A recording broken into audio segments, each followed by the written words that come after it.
नाव राजू विठ्ठल गावडे, गाव पळूच.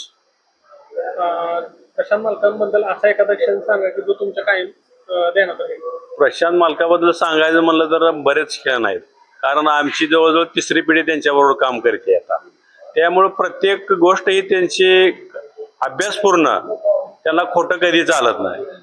खोटं सांगितलं का त्यांना मग ते त्या कार्यकर्ते काही नसते, म्हणून त्यांच्या पुढे जात असताना खरं काम घेऊनच जावं लागतं आणि खोट्याला थारा तिथं नसते. म्हणून त्या खरंच त्या माणसाचा अभ्यासून येता, म्हणून एक आमच्या हृदयात त्यांचं नाव कोरलेलं आहे. त्यांना 60 वर्ष पूर्ण होत आहेत, त्याबद्दल काय तुम्ही? 60 वर्ष पूर्ण होत असताना त्यांना एकदा आमच्या सर्वांची इच्छा अशी आहे की जनतेतून त्यांनी आमदार एकदा झालं पाहिजे, आणि जनतेतून आमदार झाल्यानंतर त्यांनी आपल्या जी सगळ्या कार्यकर्त्याची किंवा पांडुरंग परिवार आहे आमचा, एक कुटुंब परिवार म्हणजे एक आमचं कुटुंब आहे परिचारकांचं सर्व, तर त्यांना ह्या सर्व कुटुंबांची त्यांना काम करण्याची संधी त्यांना मिळावी अशी एक आमची इच्छा आहे.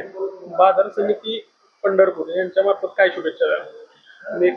पंढरपूर बाजार समितीच्या मार्फत म्हणलं तर आज त्यांच्या कार्यावरती आम्ही विश्वास ठेवून आज आमच्या मार्केट कमिटीचा सोलापूर जिल्ह्यात पहिला नंबर आलेला आहे, आणि महाराष्ट्रात 5वा नंबर आहे, आणि पुणे विभागात 2रा नंबर आमचा आलेला आहे. हीच त्यांच्या कार्याची पोच आहे. त्यांच्याशिवाय आम्ही एकही काम परस्पर कुठलं करत नाही. त्यांच्या नियोजनामुळे आज हे मार्केट कमिटी एवढ्या प्रगतीपथावर आलेले, हीच शुभेच्छा आहे.